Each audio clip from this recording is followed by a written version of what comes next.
할렐루야. 예, 우리 하나님 말씀 봅니다. 잠언 22장 1절로 29절까지의 말씀. 잠언 22장 1절로 29절까지 말씀인데요. 우리 한 절씩 읽으셔야 될 것 같습니다. 잠언 22장은요. 끊어지는 장이 아닙니다. 그래서 22장 1절로 29절까지 말씀을 한 절씩 교독하겠습니다. 많은 재물보다 명예를 택할 것이요 은이나 금보다 은총을 더욱 택할 것이니라.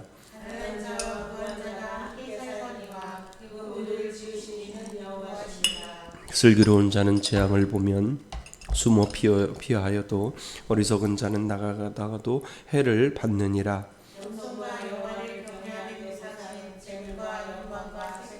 패역한 자의 길에는 가시와 올무가 있거니와 영혼을 지키는 자는 이를 멀리 하느니라.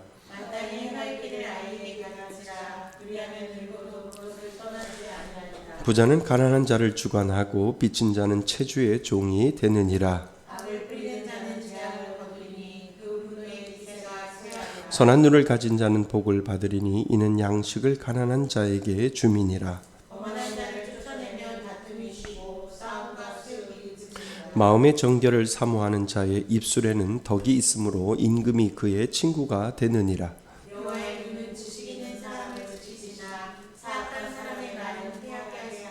게으른 자는 말하기를 사자가 밖에 있은즉 내가 나가면 거리에서 찢기겠다 하느니라.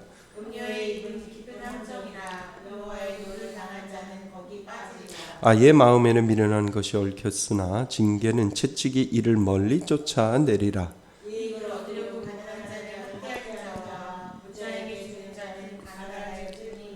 너는 귀를 기울여 지혜 있는 자의 말씀을 들으며 내 지식에 마음을 둘지어다.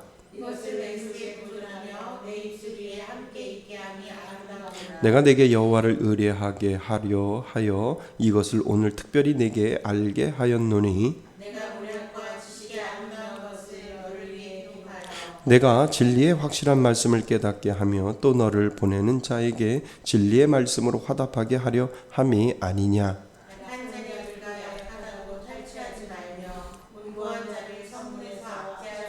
대저 여호와께서 신원하여 주시고 또 그를 노략하는 자의 생명을 빼앗으시리라.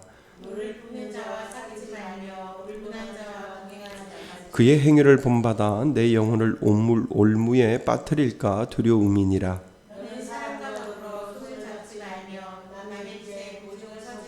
만일 갚을 것이 내게 없으면 내 누운 침상도 빼앗길 것이라. 내가 어찌 그리하겠느냐.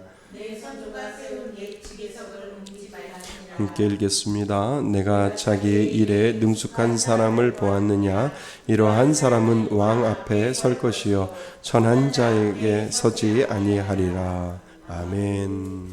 할렐루야. 예, 우리 잠언 강의 38번째 시간입니다. 잠언 22장 1절로 29절까지 말씀인데요. 삶 속에 적용하며 사는 지혜. 한번 따라해 볼까요? 시작. 삶 속에 적용하며 사는 지혜. 삶 속에 적용하며 사는 지혜이지요. 그래서 적용을 하는 지혜를 하나님이 믿는 자에게 주셨거든요. 그러니까 아무리 들어도 이것이 내 삶 속에서 적용이 되면 그거는 설교가 아니래요.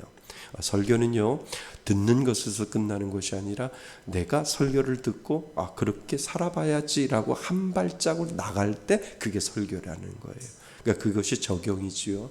그래서 설교에서는 적용이 없으면 아무 쓸데기 없다라는 거죠. 그냥 지식에 불과하는 거예요. 지식은 많이 얻을 수 있어도 내가 한 발짝 믿음의 순종이 있을 때 그것이 진짜 하나님은 믿음이라고 말씀하시고 순종이라고 말씀하신다는 거죠.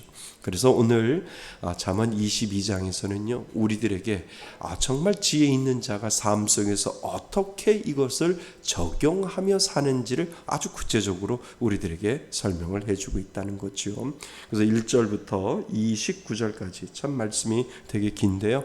그래도 우리는 나누어 보아야 되고요. 그 나눔으로 말미암아 정말 우리가 삶 속에서 지혜를 어떻게 우리가 적용하며 사는지를 우리들에게 가르쳐주고 있습니다. 자, 말씀 요약 같이 읽어보겠습니다. 시작.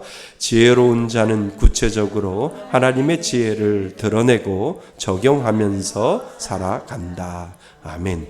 근데 여기 주체는요, 누가 지혜를 주지요? 하나님이 주시는 거예요. 내가 지혜를 가지고 드러내는 것이 아니라 내가 이 땅을 살아갈 때 구체적으로 삶 속에서 살아갈 때 하나님이 지혜를 주시고 그 지혜를 가지고 적용하며 살아가는 거예요. 그러니까 늘 기도 가운데 있는 사람들은 하나님이 지혜를 주셔요. 그래서 하나님, 예를 들어서 하나님, 부흥회를 하고 싶은데 교회가 그렇게 크지 않으니까 좋은 목사님 모시고 와서 2박 3일이든 3박 4일이든 부흥회를 하면 엄청 많이 돈이 들어갈 것 같은데 하나님, 그래도 부흥회 하고 싶어요. 그런데 제 마음속에 지혜가 4인 4분을 한 달 동안 4인 4색이라고 하는 게 누가 가르쳐 주지 않았는데 4인 4색이 제 마음속에 이렇게 새벽에 기도하는데 집에서 기도하는데 이렇게 하면 교회가 많은 비용을 들이지 아니하고 한 분을 모시고 오면 재워드려야 되고 모텔에서 주무시게 할 수는 없잖아요.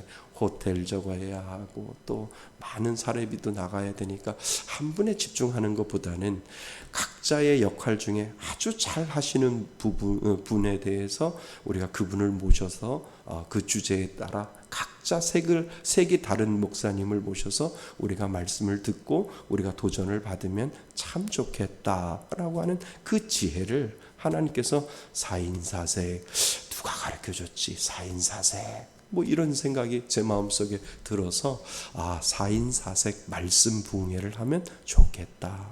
이거 하나님이 주시는 지혜이잖아요. 그러니까 모두 다 우리 아는 목사님들에게도 우리 4인 4색 말씀 부흥회에 그게 뭔데? 그래서 쭉 설명을 하니까 이야, 그거 참 좋다. 우리 교회도 그거 했으면 좋겠다. 그러니까 제가 4인 4색 이렇게 하니까 참 좋잖아요. 그죠? 9월 한 달 내내 4분의 목사님 각자 다른 아주 열심히 특출한 달란트를 받으신 분들이거든요. 그런 분들 모셔다가 나는 품성에 대해서, 나는 은사에 대해서, 나는 공동체에 대해서, 나는 섬김에 대해서 이렇게 저는 이렇게 목회를 하고 있고 열심히 섬기고 있습니다. 이렇게 이야기를 하는. 그래서도 하나님이 이렇게 지혜를 주셨구나. 하나님, 전도에 대한 프로그램을 갖고 싶어요. 그렇다고 전도 행사를 해서 우리가 부패대회를 아무리 100만 원, 200만 원을 들여서 우리가 부패대회를 해서 고생은 고생대로 하고 즐거운 거는 같이 가서 목욕한 것밖에 없었잖아요. 남아있는 건 아무것도 없어요.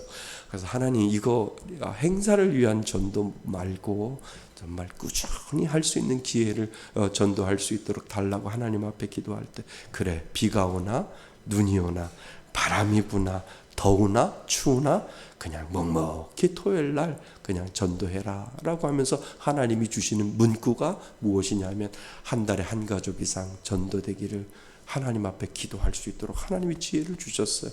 그래서 저는 계속 새벽마다 그 기도를 해요. 하나님, 7월 달에도 한 가족 이상 보내주세요. 6월 달에도 한 가족 이상 보내주세요. 8월 달에도, 9월 달에도, 10월 달에도. 이것이 하나님이 기도할 수 있도록 지혜도 주시고 또 계속해서 하나님 앞에 기도할 수 있는 그 지혜도 하나님이 분명히 주셨다라고 하는 거지. 그때마다 깜짝 놀란다니까요. 안 놀라세요? 그때마다 하나님이 지혜 주시고 그거 붙잡고 기도하도록 하나님이 만들어 주셨다는 거예요. 그러니까 4인 4색도 그렇고요. 또 한 달에 한 가족 이상 하나님 보내주세요. 우리 전도 프로그램 없어요. 무조건 보내주세요. 보내주셔야 바나바 훈련 다 끝났는데 훈련 받으신 분들 케어할 수 있도록 하나님 은혜 주세요. 이것이 저의 기도 제목이에요. 새벽마다 우리 교회 부흥을 위해서 그렇게 기도하는 거지요. 그러다가 또 하나님께서 지혜 주셔서 이제 잠언 썼으니까 뭐도 쓰라고요? 시편도 써라 이렇게 말씀하셔서 고생스럽지만 하나님 쓰고 나면 뿌듯할 수 있는 은혜도 하나님 주셔. 이것도 다 기도할 때마다 하나님이 주시는 지혜이에요. 그러니까 시점도 주시고 그리고 필사할 수 있는 그 지혜도 하나님께서 주시는 것. 카톡 강독 저희 교회만 하잖아요. 그러니까 다른 교회 목사님들한테 이렇게 소개하면 야 이거 참 좋다. 그래서 이거 어떻게 해야 돼? 우리 교회 카페에 들어가면 다 올려 있으니까 다 퍼가서 그냥 해도 돼라고 친구 목사님들에게 말씀해 드렸고, 그리고 우리가 그냥 말씀을 읽는 것도 중요하지만 더 구체적으로 읽기 위해서 가로 문제를 풀면 풀수록 이것이 정말 그냥 읽는 거와 문제를 풀면서 하는 거하고 좀 다르지라고 생각하면서 더 구체적으로 말씀 가운데 들어갈 수 있는 지혜도 저는 내 머리로는 안 나와요. 정말요. 내 머리는 안 나와요. 하나님 앞에 기도하고 매달리니까 하나님 지혜 주세요. 그러니까 그때마다 하나님이 지혜 주셔서 카톡 강독도 하게 되고 말씀 문자도 보내게 되고 4인 4세 한 가족 한 달에 한 가족 이상을 위해서도 기도할 수 있는 그러한 지혜를 저는 하나님이 주셨다고 봅니다. 저만 줄까요? 여러분들에게도 주시지요? 여러분들에도 분명히 동일한 하나님은 주신다는 거지요. 그것이 지혜인 줄 믿습니다. 자, 우리 한번 읽어보겠습니다. 하나님을 믿는 자는 하나님이 주시는 지혜를 가졌습니다. 아멘. 세상에서 배울 수 없는 지혜를 하나님께 기도하고 그분을 의식할 때마다 마음의 감동과 깨달음으로 하나님은 세상이 줄 수 없는 무엇을 주셔요? 지혜를 주십니다. 지혜로운 의인과 어리석은 악인의 모습을 대조했다면, 계속해서 대조했다면 오늘 본문은 이제 지혜로운 자가 전해주는 삶의 영역에서 뭐 할 수 있도록 적용할 수 있는 교훈 등을 말해주고 있습니다. 그래서 지혜로운 가정의 자녀 교육을 적용하게 하고요. 어떻게 하며 지혜로운 자들의 가르침은 무엇이며, 그러니까 1절부터 16절까지는요 지혜로운 가정의 자녀 교육을 적용하게 하고요. 그 다음에 17절에서부터 21절까지에는 지혜로운 자들의 가르침이 무엇인지, 지혜로운 자들로부터 우리가 배워야 할 것이 무엇인지를 가르쳐주고, 그리고 지혜로운 자들의 바람직한 삶의 모습이 무엇인지를 가르쳐주는 것이 22절부터 29절까지 나와 있다는 거죠. 그래서 오늘 본문은 하나님은 그분을 경외하는 겸손한 자를 형통하게 하시며 사악한 자를 반드시 뭐 하신다고요? 징계하십니다. 그리고 하나님은 가난한 자의 편에서 그들을 지키고 하나님을 의뢰하는 자에게는 진리의 말씀을 가장 중요히 깨닫게 해 주십니다. 그러니까 진리의 말씀을 그냥 읽는 것과 깨닫는 건 다르거든요. 깨닫는 게 지혜예요. 그러니까 하나님이 똑같은 문구와 똑같은 문장을 주셨고 똑같은 성경 말씀을 주셨는데 그것을 읽으면 읽을수록 하나님께서 깨닫는 영을 주셨다는 거예요. 지혜로운 자에게. 그러니까 말씀을 믿고 하나님을 믿고 섬기는 자에게 하나님은 깨닫는 영을 주셨는데 그 깨닫는 영이 뭐예요? 지혜다라고 하는 거예요. 그러니까 그 옆에다가 깨닫는 영 이렇게 쓰시고요. 가로 니꼬로 하시고 지혜 이렇게 쓰시면 될 것 같아요. 그래서 깨닫는 영이 뭐라고요? 지혜입니다. 그러니까 깨닫는 영, 그 지혜는 말씀을 읽을 때 하나님이 지혜를 주시고요. 기도할 때 하나님이 지혜를 주시고 찬양 부르고 말씀을 듣고 그리고 말씀을 공부하고 연구할 때 하나님은 언제 어디서라도 우리 믿는 자에게 깨닫는 지혜의 영, 지혜를 주신다라고 하는 거예요. 이 영 있지요? 깨닫는 지혜 있습니다. 자, 그래서 우리 첫 번째 지혜로운 가정의 자녀 교육을 적용하라 하십니다. 그래서 가정교육이 그렇게 중요하다는 거예요. 그 가정교육이 뭐냐면 자녀 교육이에요. 요즘 문제 많잖아요. 초등학교 선생님이 자살해서 죽었는데 그 학부모의 그 학폭 때문에 학부모의 그 선생님에 대한 그 지나친 간섭과 지나친 것 때문에 어쩔 수 없이 견딜지 못해서 죽은 그 교사를 생각하면서 많은 교사들이 나도 당했다고, 나도 이랬다고 이야기를 하는 거 들었어요. 제가 예일 중학교에 가서 설교 한번 했잖아요. 그 예일 중학교에서도 그렇게 착한 학교인데도 문제가 생기면 부모가 아이만 데려오는 것이 아니라 변호사도 같이 데려온대요. 그 얼마나 무서워요. 변호사도 같이 데려온대요. 그리고 조금만 아이디가 막 서로 싸우면 싸우지 말라고 말렸는데 선생님이 폭행했다고 이야기해요. 그러니까 교권이 그만큼 떨어졌다는 거예요. 교권이 엄청 많이 떨어졌다. 그 자율권을 주다 보니까 아이에 대한 존중, 아이에 대한 인권 뭐 이렇게 하다 보니까 너무 교권이 바닥에 떨어지고 아이들이 중구난방식으로 요즘 초등학교 3학년 애들이 선생님 때리잖아요. 그래서 선생님은 어떻게 할 수가 없는 거예요. 초등학교 3학년 애들이 선생님을 때리고 선생님을 때려서 갈비뼈가 부러지고 뭐 하는 이 모든 것들이 문제라는 거죠. 근데 우리나라만 그렇대요. 뭔가 이게 바뀌어가지고 아이들 인권 조례 뭐 이런 것 때문에 선생님들의 교권은 다 떨어졌다는 거예요. 제가 한번 일본 가가지고요, 교문 앞에 엄청 오래 서 있었어요. 엄청 오래 서 있었어요. 너무 신기한 거예요. 우리 아이들이 교복을 입고 나오는데 여기가 일본 맞나? 할 정도로 거의 80년대 수준의 아이들이 교복을 입고 나오는데 치마가 무릎 밑으로 뚝 떨어져 있고, 그러니까 긴 치마를 입고 아이들이 가방이 우리 70년대 80년대 우리 여학생들 입듯이 그 가방이에요. 야, 이게 뭘까? 그래가지고 인터넷으로 좀 찾아봤는데 교권이 엄청나더라고요. 아이들이 뭔가를 잘못하고 이즘에 뭐 하면 아이들은 반 작살이 난대요. 그런 것도 하지 못하고 우리는 건들지도 못하잖아요. 근데 아이들이 교복을 입고 뭐 치마를 끝까지 잘라가지고 있는 우리하고는 전혀 다르더라고요.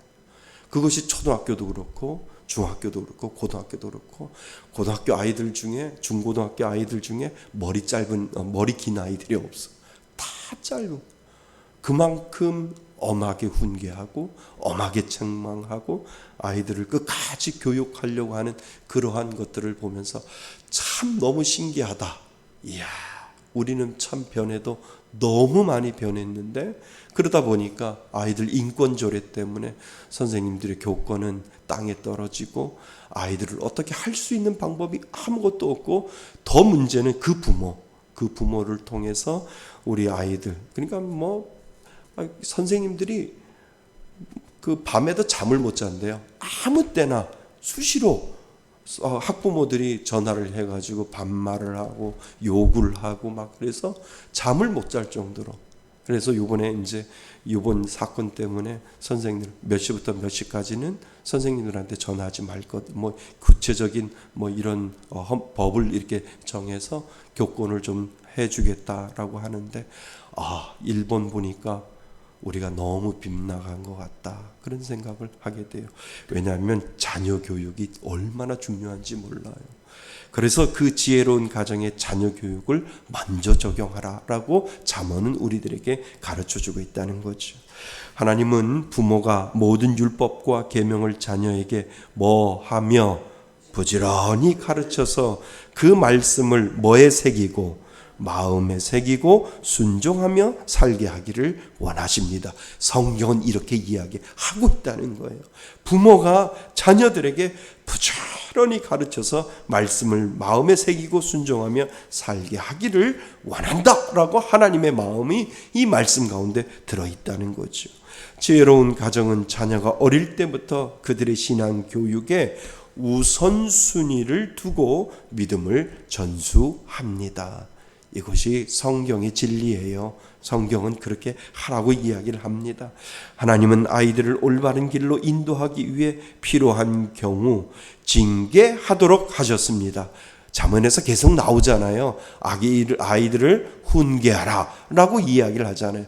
잘못된 건 잘못됐다고 이야기하고 잘한 건 잘했다고 이야기해야만 그 아이가 바로 큰다는 거예요. 그런데 오늘날 우리들의 부모들은 자녀들을 키울 때 못한 거는 못했다 얘기 안 한다는 거예요. 잘한 것만 오야 우리 새끼 잘했지 오야 오야 하고 잘한 것만 칭찬한다는 거예요. 못한 거는 말하지 못한다라고 하는 거죠.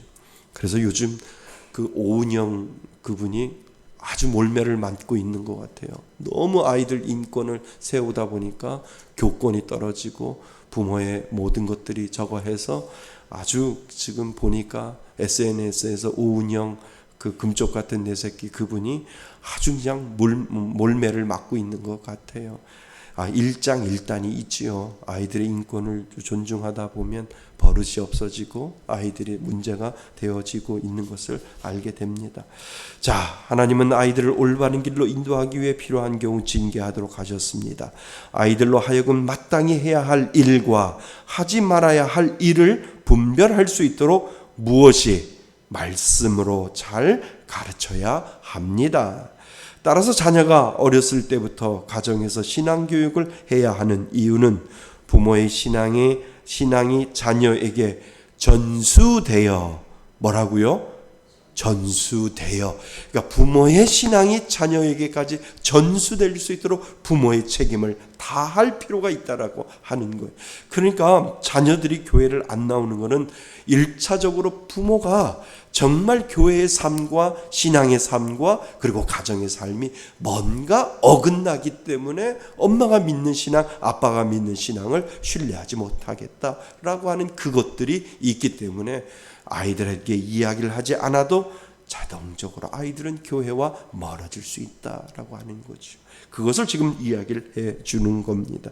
따라서 자녀가 어릴 때부터 가정에게 신앙교육을 해야 하는 이유는 부모의 신앙이 자녀에게 전수되어 그들의 평생 하나님의 말씀을 마음에 새기고 순종하며 살도록 하는 것입니다. 그것이 가장 무슨 삶요? 복된 삶이 되기 때문입니다. 그래서 마땅히 행할 길을 아이에게 가르치라 라고 오늘 6절 말씀에 되어 있습니다. 한번 큰 소리를 읽어볼까요? 시작. 마땅히 행할 길을 아이에게 가르치라. 마땅히 행할 길을 아이에게 가르치라. 그러니까 제 어렸을 때 경험은요. 할머니는 너무 인자했어요. 그래서 아버지하고 엄마한테 혼나면 할머니 치마보기에 숨었어요. 그러니까 아버지하고 어머니가 가만히 보니까 알아요. 그러니까 혼내고 벌을 주고 책망을 하는데 피할 길을 아버지하고 엄마는 아시는 것 같아요. 그러면 할머니한테 도망가면 할머니가 아유 우리 새끼 누가 때려 라고 하면 밸런스가 맞는 거예요. 그러니까 아버지하고 엄마는 체벌을 하셨고 이놈의 새끼 어디서 뭐 이렇게 했냐고 해서 혼내면 할머니 치마폭으로 숨었단 말이에요. 그러면 무슨 생각이 드냐면 아버지 엄마는 나를 훈계하시는 분, 내가 잘못될까 봐 나를 훈계하면 내가 혼나면 할머니는 나를 위로해 주시는 분, 격려해 주시는 분. 그러니까 이것이 밸런스가 맞으면 빗나가지 않는다는 거예요. 그러니까 혼을 내는 건 부모가 이게 바뀌면 큰일 나요. 할머니가 혼내면 누가 싫어해요? 엄마가 싫어해요. 그러니까 할머니는 오냐오냐 하면 엄마하고 아버지는 훈계를 해야 되는 거예요. 그게 맞아. 저의 기억에. 그러니까 그게 밸런스가 딱 맞으니까 믿음으로 살 수 있는 거지요. 하나님이 그러한 지혜를 주셨다라고 하는 거죠. 그래서 마땅히 행할 길을 아이에게 가르치라. 이것은 어릴 때부터 교육을 통해서 아이들에게 전수하는 것이 가장 바람직하고 하나님도 원하시는 일이기 때문입니다. 어린아이의 신앙은 교회에서 가르침을 통해서뿐만 아니라 가정에서 부모가 보이는 믿음의 모습을 보고 자라갑니다. 그러니까 믿음은 전수된다는 거예요. 자, 따라해 볼까요? 믿음은 전수된다. 예. 그러니까 아이들에게 가르치는 것이 아니라 부모의 믿음의 행동을 보면서 아이들에게 자연스럽게 흘러가도록 만들어 놓는 것이, 그래서 신앙교육은 가정에서부터 시작된다는 거예요. 그래서 믿음은 전수된다라고 오늘 우리들에게 가르쳐주는 이유가 바로 거기에 있다는 거죠. 그래서 믿음은 전수되고 가르침을 통해 뿐만 아니라 가정에서 부모가 보이는 믿음을 보고 자라갑니다. 죄악 가운데 하나님의 자녀로 살 수 있도록, 죄악 가운데 하나님의 자녀로 살 수 있도록 하기 위해 마땅히 해야 할 일과 하지 말아야 할 일을 가정에서 가르쳐야 합니다. 죄악 가운데서, 죄가 있는 이 가운데서 하나님의 자녀로 뭐 할 수 있도록, 살아갈 수 있도록 하기 위하여 마땅히 뭐 해야 할 일과 해야 할 일과 하지 말아야 할 일을 가정에서 분명히 가르쳐야 된다는 거예요. 필요한 경우 책망과 징계를 해서라도 자녀가 올바르고 형통한 길을 걷도록 해야 합니다.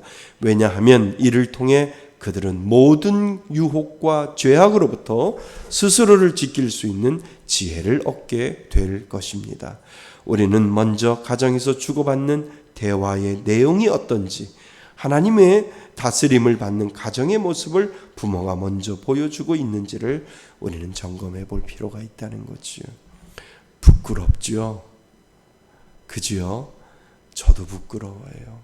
자녀 앞에서 걸러내지 아니하는 말, 걸러내지 아니하는 그러한 것들, 자녀들은요 안 들은 것처럼 해도 다 듣는다는 거예요. 다 듣는다는 거예요. 그러면서 마음속으로 결정한다는 거예요. 엄마가 믿는 하나님 안 믿어. 아빠가 믿는 하나님 안 믿어.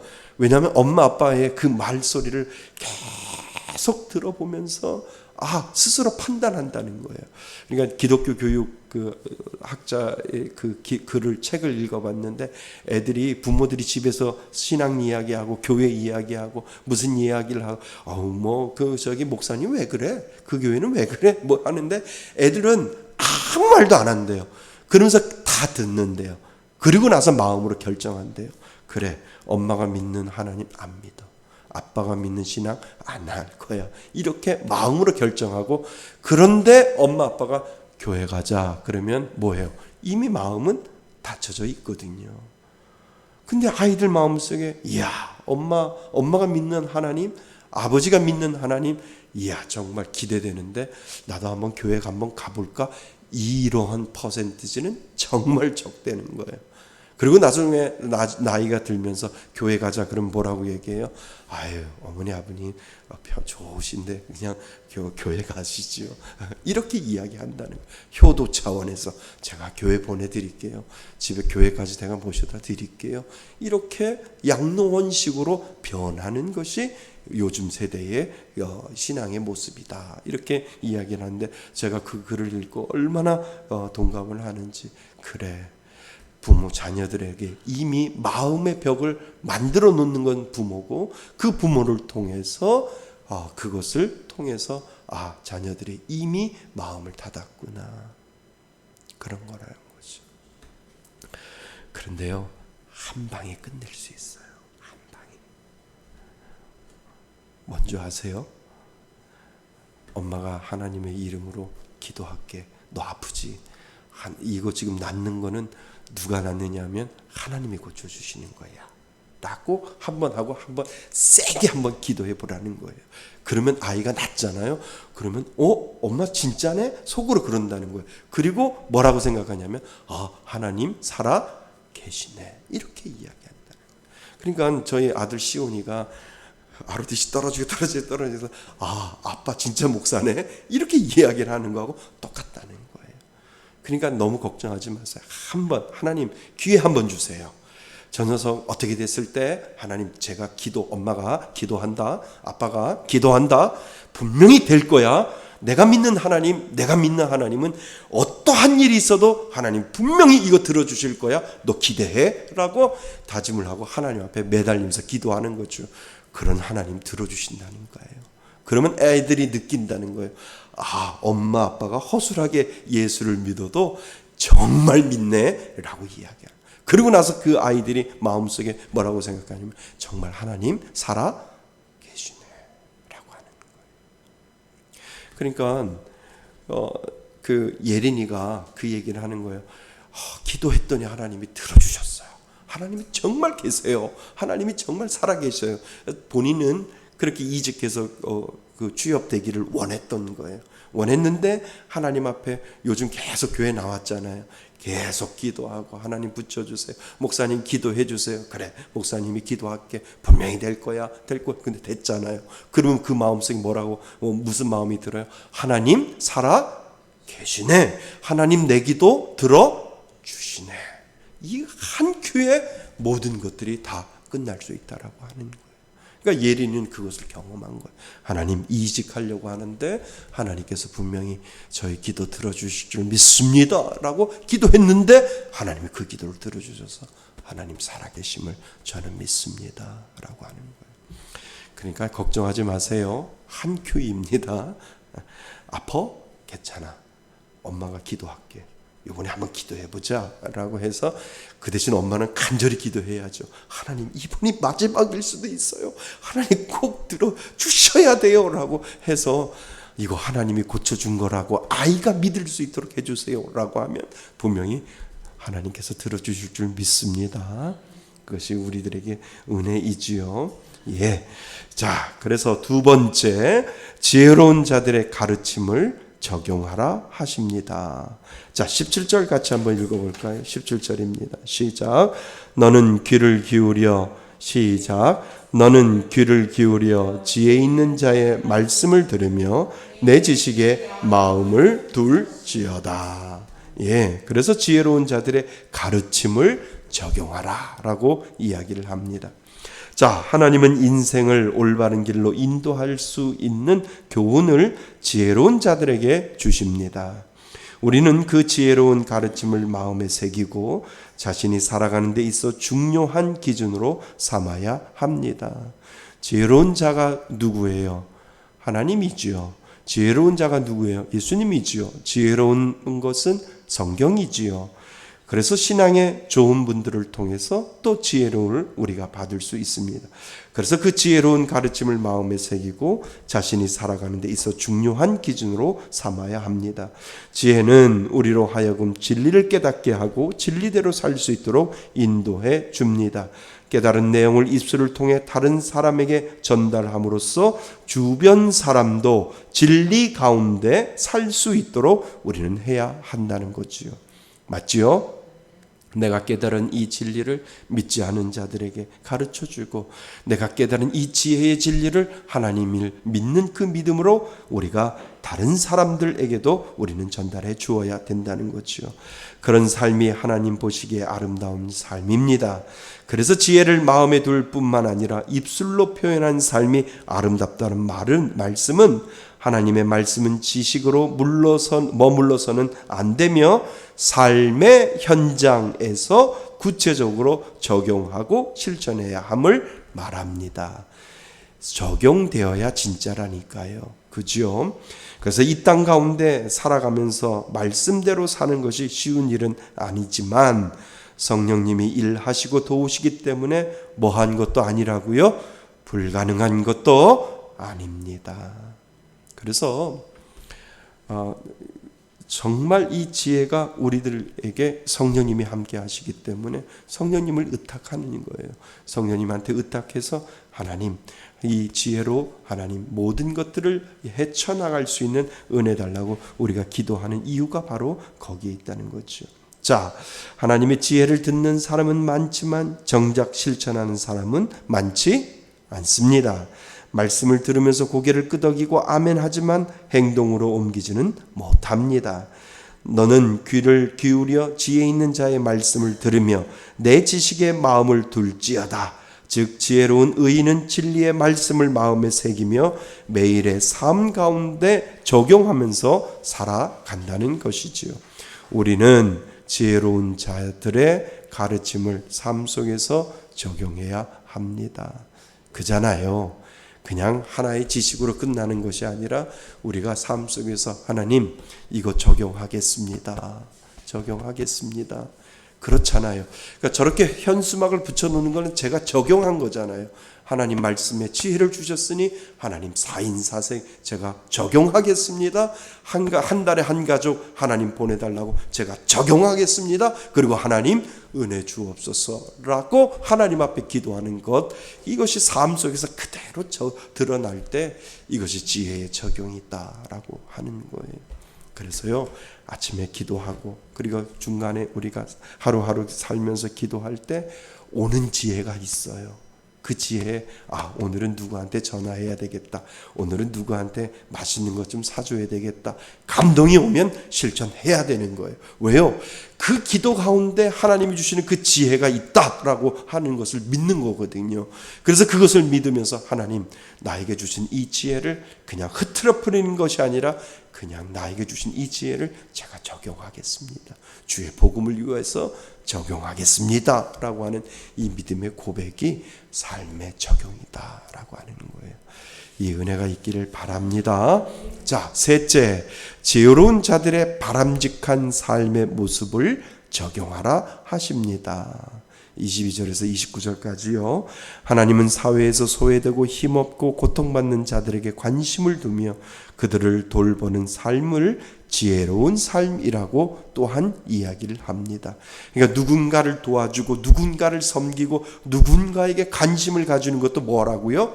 지혜다라고 이렇게 이야기를 하는 거예요. 그러니까 지혜가 없으면 도와줄 생각도 안 나요. 지혜가 있으면 섬길 수 있는 생각이 나고, 지혜가 있으면 누군가를 돕고 싶은 그러한 마음이 하나님이 믿는 자에게 주셨다라고 하는 거예요. 그렇잖아요. 그지요? 그러니까 지혜가 있을 때 그 지혜로 남들을 섬길 수 있는 아주 번뜩이는 그 지혜를 하나님이 분명히 주신다라고 하는 거죠. 자, 또한 지혜로운 자는 보증을 서는 일에 있어서 매우 신중을 기합니다. 참 잠언은 보증 이야기 많이 해요. 그래서 솔로몬이 보증 쓰다가 좀 망했나? 이런 생각이 할 정도로 보증 서지 마라, 보증 서지 마라, 보증 서지 마라 계속해서 이야기를 하죠. 요즘 보증 서는 사람 없잖아요. 그러면 오늘날 우리가 생각할 때 보증 대신에 우리가 생각하는 건 뭐가 있을까요? 돈 빌리지 마라. 물론 돈을 빌릴 수 있어요. 은행에서도 빌릴 수 있고, 빌릴 수 있어요. 공신력 있는 은행에서, 그 다음에 카드에서 빌릴 수도 있지만, 사람과의 관계 속에서 돈을 빌리면 꼭 문제가 생기는 것 같아요. 분명히 저 사람을 신뢰하면서 내가 돈을 빌리는 사람이나 빌려주는 사람이나 정말 괜찮은데 결국은 마음이 상할 수도 있다라고 하는, 결국은 마음이 상할 수도 있다라고 하는 것을 알게 되죠. 좋은 관계예요. 근데 돈을 빌리는데 갚을 날이 됐는데 저 사람이 왜 나한테 먼저 안 갚고 다른 사람한테 갚지? 돈이 있는 걸 아는데. 그럼 또 마음이 상한 거예요. 어떤 분이 저한테 전화가 왔어요. 누구누구가, 아니 우리 교회 말고 다른 교회 누구누구가 돈을 빌렸는데 돈이 들어온 걸 알고 있는데, 목사님 제 돈을 먼저 갚아야 되는 거 아닌가요? 이렇게 얘기해서 왜요? 그랬더니 아니 제 돈도 빌려줬는데 제 돈은 안 갚고 그 사람한테 먼저 갚았대요. 그러니까 벌써 마음이 상한 거예요. 그분과의 관계가 참 좋은데 뭐 때문에? 돈 때문에 상한 거예요. 그래서 돈 빌려달라 그러면 뭐 하라 그랬어요? 주라고. 100만 원 빌려달라 하면 지갑에서 나 지금 6만 원밖에 없는데 이거 딱, 그리고 안 갚아도 돼. 내가 100만 원이 없어. 미안해. 이게 좋다니까요. 그럼 받는 사람도 그러면 오케이. 내가 나중에 돈 6만 원 생기면 내가 주는데 안 줄 수도 있어. 그러면 서로 줬잖아요. 그리고 난 이 6만 원 없어도 되니까 그냥 갖다 써. 미안해. 내가 100만 원 다 줄 수 없어. 미안해. 이게 사람과의 관계가 되게 중요하다라고 하는 거죠.